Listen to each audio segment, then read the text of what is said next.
El día de hoy voy a presentar el video número 3 correspondiente al curso de modelos de gestión de la premaestría en dirección y administración de la construcción, en representación del grupo 5 conformado por mi persona, los ingenieros Anderson Zorrilla, Paulina Espinosa y Cintia Cruzado. El contenido de este video será la identificación y mitigación de incertidumbres y gestión de riesgos, costos relativos a la calidad, TIC en la construcción, dossier de calidad, historial y lecciones aprendidas de los proyectos de construcción. Identificación y mitigación de incertidumbres y gestión de riesgos. Un riesgo se define como cualquier acción o evento que afectará el logro de los objetivos del proyecto. La industria de la construcción es altamente propensa al riesgo, con entornos de proyectos complejos y dinámicos que crean un ambiente de alta incertidumbre. El historial de estos riesgos no ha sido muy buena para esta industria. Como resultado, se soportan varios fracasos, como son no cumplir con los requisitos del proyecto, sobrecostos y retrasos. Existen diferentes tipos de riesgos en la construcción. Pueden ser riesgos técnicos, riesgos sociopolíticos y riesgos empresariales. La gestión de riesgos. La gestión de riesgos es un proceso que consiste en la identificación de riesgos, evaluación cualitativa y cuantitativa, generación de respuestas con un método adecuado y el control del proceso mediante el seguimiento. Los riesgos asociados con la industria de la construcción se clasifican en riesgos técnicos, que son, por ejemplo, cuando hay un diseño incompleto, especificaciones inadecuadas; riesgos en la construcción, que se refieren a la productividad laboral, conflictos laborales, fallas de equipos, entre otros; riesgos físicos, que son derivados del daño a equipos, lesiones laborales, robos de materiales, entre otros; los riesgos organizacionales, que están relacionados a la experiencia del contratista, la actitud de los participantes, la mala comunicación, entre otros; riesgos financieros, que son, por ejemplo, el aumento del costo del material, la fluctuación del tipo de cambio, retrasos en los pagos; los riesgos sociopolíticos, que son cambios en leyes y reglamentos, el soborno, la corrupción, el desorden civil; y los riesgos ambientales, que se refieren a los desastres naturales y el clima. La identificación y evaluación de riesgos. En la identificación podemos tener ciertos métodos como la lluvia de ideas, en la que cada participante da una idea de riesgo o un posible riesgo. La técnica délfica es muy parecida a esta, pero acá los participantes están separados, no están en el mismo lugar y tienen diferentes perspectivas de los riesgos. También se puede hacer una entrevista o opinión de un experto que sirva cuando éste ha tenido una experiencia similar en un proyecto similar, donde los riesgos también son similares. También sirve las experiencias pasadas en proyectos similares y en los que se pudo identificar ciertos riesgos y que nos servirán para este proyecto. Por último, las listas de control o checklist, que tienen riesgos predefinidos y sus soluciones o mitigaciones. La evaluación cuantitativa, podemos hacer un análisis de sensibilidad que se refiere a identificar componentes del proyecto que tienen un máximo impacto. También el análisis de escenarios, donde se evalúan los escenarios con riesgos y qué escenario es el que causa más impacto en el proyecto. También está el análisis probabilístico, la simulación de Monte Carlo, en el que se realiza un modelo para mostrar el impacto potencial de diferentes niveles de incertidumbre sobre objetivos del proyecto. Se utiliza generalmente para cuantificar el efecto de las incertidumbres y los riesgos en el presupuesto y programación del proyecto.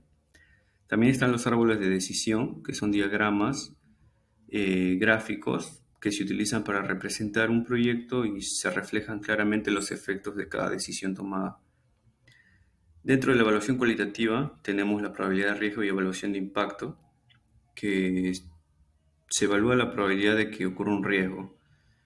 Y en este método se evalúa también los efectos positivos o negativos que puedan tener. También está la matriz de calificación de riesgo, de probabilidad o impacto. Esta matriz se le asigna a cada riesgo una calificación y un color, y respecto a su impacto y probabilidad. Por ejemplo, Se identifican de alto riesgo las que necesiten de una, mientras que los riesgos de baja probabilidad son aquellos que se pueden monitorear y dar una respuesta solo en el caso de que se necesite. Por último, la categorización de riesgos y evaluación de urgencia de riesgos es una forma de sistematizar las amenazas del proyecto según sus fuentes para identificar áreas del proyecto que estén más expuestas a estos riesgos. La respuesta y seguimiento de riesgos. La respuesta a los riesgos es el tercer paso en la gestión de riesgos e indica qué acción se debe tomar frente a ellos. Podemos evitar riesgos cuando estos se puedan eliminar simplemente eliminando las causas de los mismos.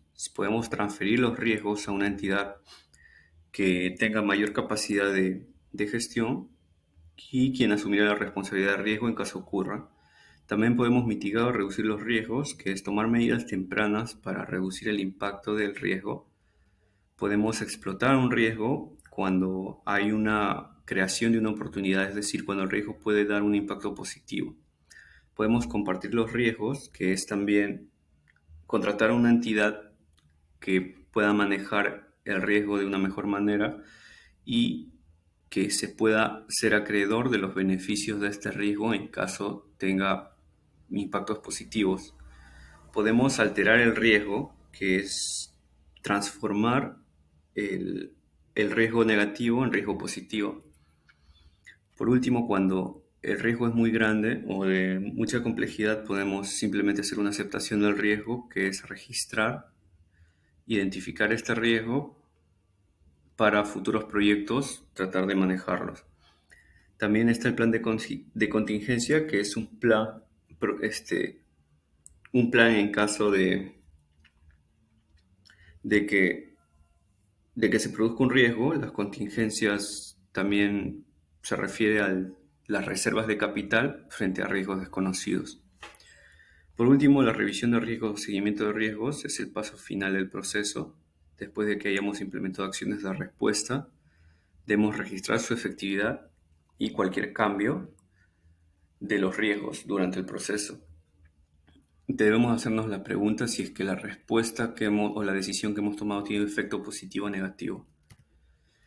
Los costos relativos a la calidad. La definición de costos de la calidad.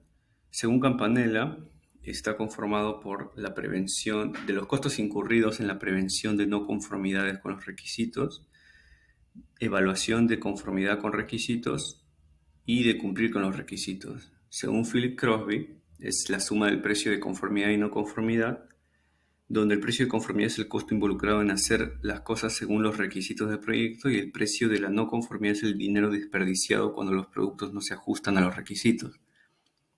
Según Abdul Rahman, es el costo incurrido para asegurar el requisito de calidad y cualquier otro costo incurrido como resultado de la mala calidad producida. Las categorías del costo de calidad. Se categorizan en costos de prevención, evaluación y falla interna o externa. Los costos de prevención están relacionados a las actividades para prevenir los defectos. Esto incluye costos de revisión de nuevos productos, planificación de calidad, calidad de equipos, educación y formación, entre otros. Los costos de evaluación son aquellos que se producen a causa de la necesidad de controlar los productos para asegurar su calidad. Estos pueden ser, por ejemplo, los ensayos, inspecciones, auditorías, calibración de equipos, entre otros. Y por último, los costos de fallas son los costos resultantes de productos que no se ajustan a los requisitos del cliente en cuestión de calidad. Están divididos en fallas internas y externas. Las fallas internas son costos causados por deficiencias encontradas antes de la entrega, tales como reelaboración, rediseños, nuevas pruebas, mala gestión, entre otros. Y los costos de fallas externas son costos causados por deficiencias encontradas después de la entrega. Estos costos son, por ejemplo, costos por quejas, reparaciones, garantías, costos ambientales, entre otros.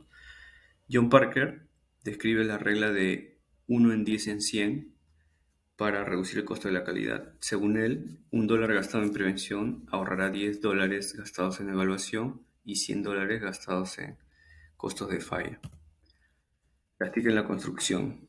Las TIC pueden describirse como tecnologías involucradas en la recolección, transporte, almacenamiento, acceso a todas las formas de información, en donde las TIC ayudan en la coordinación en un proyecto de construcción, dado que al inicio todos los profesionales están coordinando tanto los planos de diseño, la topografía, entre otros. También dentro de la comunicación están las TIC en los correos electrónicos y en los diferentes medios electrónicos de comunicación. También las TIC están en las herramientas como el CAD, el BIM que se utilizan. Asimismo, en la estimación de costos, que puede ser el Excel, puede ser un S10, entre otros. Un trabajo colaborativo es necesario en un proyecto de construcción, dado que a medida que aumenta el número de participantes en un proyecto, este proceso de comunicación se vuelve complicado y difícil de organizar y controlar. En un sistema avanzado, toda la información del proyecto se recopila en una base de datos desde donde se transfiere al participante apropiado. La aplicación de las TIC en la construcción están presentes en todas las fases del proyecto, desde el prediseño hasta el mantenimiento. Por ejemplo, en el prediseño se necesita definir los requerimientos del proyecto, tanto a nivel de espacio, costo, calidad y tiempo. Estos incluyen el diseño preliminar, los trazados, las pruebas del sitio, topografía, entre otros. Para esto se utilizan herramientas TIC como el Google Earth, el GPS, el ArcGIS, entre otros. Dentro de la etapa del diseño, incluye la construcción virtual antes de iniciar la construcción real, ya que mejora significativamente el desempeño de un proyecto y se comprueba la eficiencia del mismo. Aquí entran los softwares como el CAD, el BIM, entre otros. Dentro de la planificación, implica la estimación de costos y la elaboración de un cronograma o una programación. Acá entran los programas de, por ejemplo, MS Project, Primavera, Risky Project. Durante la etapa de construcción, nos referimos al control de calidad de los procesos de ejecución. Por ejemplo, en la dosificación del concreto podemos utilizar un software que nos da las resistencias adecuadas o las proporciones adecuadas de acuerdo a una resistencia deseada. Por ejemplo, para el grado de compactación de un suelo, podemos introducir las frecuencias de vibraciones y el número de golpes de un ensayo y nos da el grado de compactación, el software que usemos, entre otros, ¿no? En la operación se utiliza un sistema computarizado en la operación de estructuras como una compuerta de presa, también en hospitales o complejos comerciales para el funcionamiento de ascensores, escaleras mecánicas, entre otros. Por último, durante el mantenimiento, se pueden utilizar las TIC, por ejemplo, al momento de escanear una estructura para detectar el ancho de una grieta y determinar si es segura o no. El dossier de calidad. Hemos estudiado un caso que es la construcción de un pad de lixiviación en Mina La Arena, en La Libertad.